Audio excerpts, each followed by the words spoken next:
दोस्तों 15 अगस्त 1947 को भारत आज़ाद हुआ। लेकिन इस आज़ाद भारत के सामने कुछ क्वेश्चंस थे।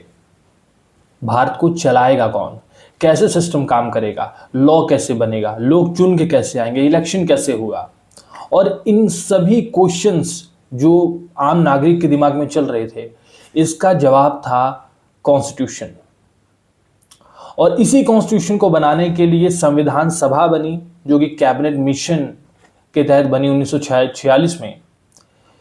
लेकिन जो एक कॉन्स्टिट्यूएंट असेंबली था जिसमें पूरे भारत से लोग थे, जितने रजवाड़े थे वहां से भी रिप्रेजेंटेटिव गए थे, जो प्रोविंसेस थे वहां से भी लोग गए थे, जिसके बारे में हम कॉम्पोजिशन के बारे में नेक्स्ट वीडियो में हम बात करेंगे। लेकिन संविधान सभा, कॉन्स्टिट्यूएंट असेंबली इतने सारे कोई काम को अकेले नहीं कर सकती थी। इसके लिए बहुत सारी कमेटियां बनाएगी, जैसे यूनियन पावर कमेटी हो गई, यूनियन कॉन्स्टिट्यूशन कमेटी होगी, प्रोविंशियल पावर कमेटी हो गई। और इन्हीं कमेटीज में से एक कमेटी थी ड्राफ्टिंग कमेटी, जो कि one of the most important committee कह सकते हैं आप कॉन्स्टिट्यूएंट असेंबली की थी। और ये ड्राफ्टिंग कमेटी थी, इसका मेन काम था कि एक रॉ कॉन्स्टिट्यूशन को बनाना। रॉ कॉन्स्टिट्यूशन का मतलब है कि कॉन्स्टिट्यूशन आप ऐसा बनाइए, दुनिया भर के कॉन्स्टिट्यूशन को आप देखिए, समझिए, पढ़िए, और जो अच्छे प्रोविजंस हैं जिनकी भारत में आवश्यकता है उनको इस रॉ कॉन्स्टिट्यूशन में डालिए। फिर वो प्रस्ताव लाया जाएगा कॉन्स्टिट्यूएंट असेंबली, संविधान सभा के सामने। वहां पे वोटिंग होगी और वोटिंग से अगर पास हो जाएगा तो हमारे फाइनल कॉन्स्टिट्यूशन में उसे अडॉप्ट कर लिया जाएगा। तो ये सारा सिस्टम बना, और इस वीडियो में हम ड्राफ्टिंग कमेटी के बारे में ही बात करने वाले हैं डिटेल में। सो 29 अगस्त 1947 को ड्राफ्टिंग कमेटी को बनाया गया, और इस ड्राफ्टिंग कमेटी में लगभग 7 मेंबर्स थे। अगर इन 7 मेंबर्स की बात की जाए तो पहला बाबा साहब अंबेडकर चेयरमैन थे, दूसरा एन गोपाल स्वामी अयंगर, तीसरा एन माधव राव,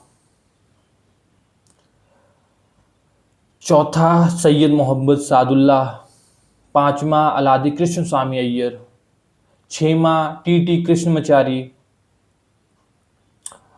और 7वां थे के.एम. मुंशी, जहां तक मुझे याद है।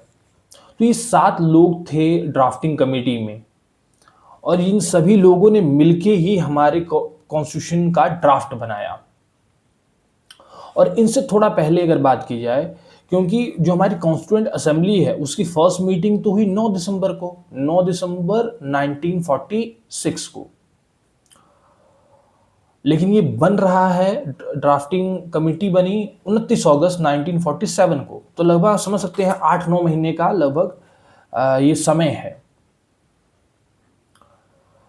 तो इस दौरान क्या हुआ, क्योंकि बहुत सारी कमेटियां बन गई थी और इन कमेटियों ने बहुत सारे संविधान सभा के सामने रिकमेंडेशन दी और बहुत सारे पास हो चुके थे।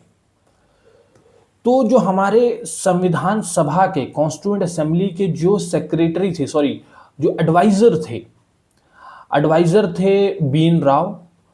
तो बी.एन. राव ने क्या किया, जो भी रिकमेंडेशंस, प्रोविजंस पास हुए उनको मिला के एक इनिशियल ड्राफ्ट कॉन्स्टिट्यूशन बना लिया था। और जब 29 अगस्त 1947 को हमारी ड्राफ्टिंग कमेटी बनी, तो उन्होंने, बी.एन. राव ने हैंड ओवर कर दिया कि सर अब आप संभालिए। इससे पहले का जो था वो मैंने कर दिया, अब आप संभालिए। तो जो हमारी ड्राफ्टिंग कमेटी है, तो ड्राफ्टिंग कमेटी ने क्या किया कि इन चीज़ों में सुधार किए, कुछ कुछ अमेंडमेंट्स किए, कुछ नई चीज़ें डाली, कुछ कम की। और जो हमारा पहला ड्राफ्ट कॉन्स्टिट्यूशन है वो आता है फरवरी 1948 में। 29 अगस्त को बना, और आप समझ सकते हैं कि बहुत ज़्यादा समय नहीं लिया। तो पहला ड्राफ्ट कॉन्स्टिट्यूशन आया फरवरी 1948 में। और ये जो ड्राफ्ट कॉन्स्टिट्यूशन था ये मतलब ओपन था कि भैया आपको कुछ इसमें सजेशन देने हैं। कहने का मतलब एक रॉ कॉन्स्टिट्यूशन हमने बना दिया है, जनता के लिए सुप्रीम कोर्ट, मतलब जितने भी लोग भारत के नागरिक हैं वो अपना सजेशन दे सकते हैं कि भैया ये ड्राफ्ट कॉन्स्टिट्यूशन है, इसको पढ़िए, कुछ कमी लगे तो बताइए, उसको हटाया जाएगा, और कुछ आपको ऐड करवाना है तो भी आप रिकमेंडेशन दीजिए। तो बहुत सारी रिकमेंडेशंस आई और उन्हीं के बेसिस पे हमारा सेकंड ड्राफ्ट कॉन्स्टिट्यूशन आया अक्टूबर 1948 में। तो पहला फरवरी में आया और दूसरा अक्टूबर में आ गया। फरवरी में जो आया, जो रिकमेंडेशन लोगों से, कॉन्स्टिट्यूएंट असेंबली से, कोर्ट से, जहां से भी आया, उन सभी को मिला के दूसरा ड्राफ्ट कॉन्स्टिट्यूशन लाया गया अक्टूबर में।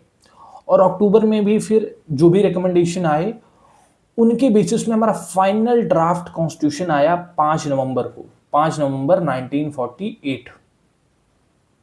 तो 3 ड्राफ्ट कॉन्स्टिट्यूशन आए, आपको ये याद रखना है। और क्यों अब 3 ड्राफ्ट कॉन्स्टिट्यूशन आ गए? अब 3 रीडिंग्स होंगी। रीडिंग्स का क्या मतलब है भैया? यहाँ पे रीडिंग्स का मतलब है कि जो फर्स्ट रीडिंग हुई 5 नवंबर से 9 नवंबर के बीच, यहाँ पे क्या बात की गई? यहाँ पे बेसिक बात की गई, मतलब कि कैसे ऊपर से पढ़ना है ना, हल्का हल्का सरसरी निगाहों से थोड़ा आदमी पढ़ लेता है, जैसे हम भी पेपर के टाइम पे थोड़ा ऊपर ऊपर से पढ़ लेते हैं। तो जो फर्स्ट रीडिंग हुई उसमें बहुत डिटेल में बात नहीं की गई, ऊपर से डिस्कशन हुआ। तो ये 5 नवंबर से 9 नवंबर तक चला।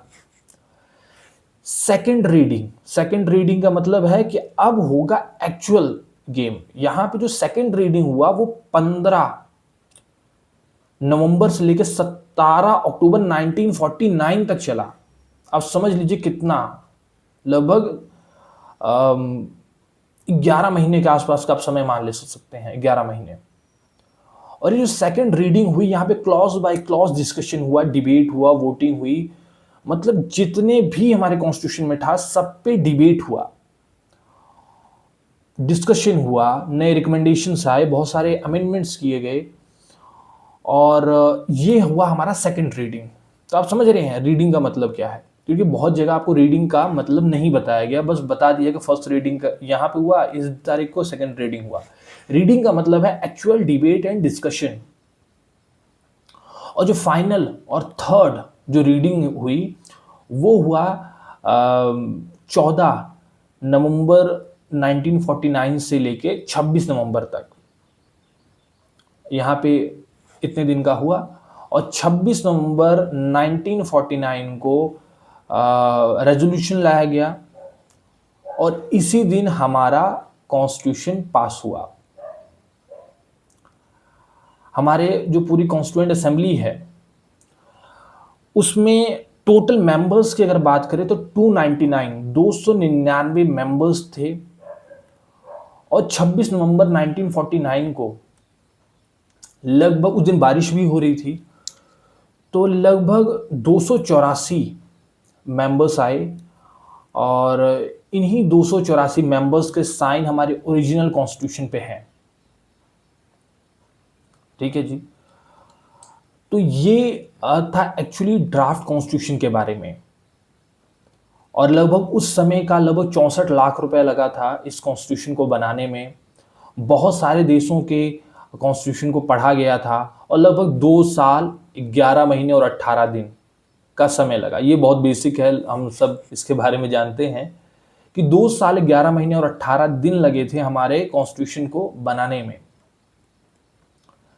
तो ये था ओवरऑल हमारे ड्राफ्टिंग कमेटी के बारे में। क्योंकि बहुत चीज़ें न्यूज़ में रहती हैं तो आपको पता होना चाहिए कि कैसे हुआ। ड्राफ्टिंग कमेटी ने रॉ कॉन्स्टिट्यूशन सामने रखा, दुनिया के कॉन्स्टिट्यूशंस को पढ़ा, देखा, और उसके बाद हमारी कॉन्स्टिट्यूएंट असेंबली में वोटिंग हुई और उन्हीं वोटिंग्स के आधार पर उन चीज़ों को अपनाया गया, कुछ चीज़ों को नहीं अपनाया गया, और इस तरीके से हमारा कॉन्स्टिट्यूशन सामने आया। तो आप समझ सकते हैं कितने मतलब कितनी मेहनत का काम रहा होगा दुनिया भर के कॉन्स्टिट्यूशन को पढ़ना। तो यही कारण है कि बाबा साहब को, ड्राफ्टिंग कमेटी को बहुत इंपॉर्टेंस दी जाती है। हालांकि कॉन्स्टिट्यूएंट असेंबली बहुत सारी और कमिटीज़ थी, जैसे यूनियन पावर कमेटी, जैसे मैंने बात किया, तो ऐसी और भी कमिटीज़ थी। सबका अपना इंपॉर्टेंस है, सबने काम किया, पूरे देश के जो लीडर्स थे मिलके उन्होंने बनाया। लेकिन हाँ, कहीं ना कहीं हम ड्राफ्टिंग कमेटी की इंपॉर्टेंस को भी हम कम आंक नहीं सकते हैं। तो ये था इंटायर वीडियो ड्राफ्टिंग कमेटी के बारे में। और मैंने पूरी कोशिश की है कि आपको बता दूं, समझा दूं कैसे ये सारा सिस्टम हुआ, क्योंकि बहुत सारी चीज़ें आपको बस पढ़ने से नहीं समझ आएंगी जब तक आपको कोई प्रॉपरली एक्सप्लेन ना कर दे, जो कि मैंने पूरा करने की कोशिश की है। और अगर इस वीडियो के बाद में आपको ड्राफ्टिंग कमेटी से रिगार्डिंग कोई भी डाउट है, कोई भी कन्फ्यूजन है, तो आप कमेंट सेक्शन में पूछ सकते हैं। और मैं पूरी कोशिश करूंगा कि जैसे ही मुझे टाइम मिलेगा मैं वहाँ पे आपको आंसर करूं। अगर आपको ये वीडियो पसंद आई है, आपको लग रहा है कि हमारी मेहनत से आपको फ़ायदा हो रहा है, तो आप इस चैनल को सब्सक्राइब भी कर सकते हैं। और चाहें अगर पसंद आया हो वीडियो आपको, तो आप वीडियो को लाइक भी कर सकते हैं। Thank you.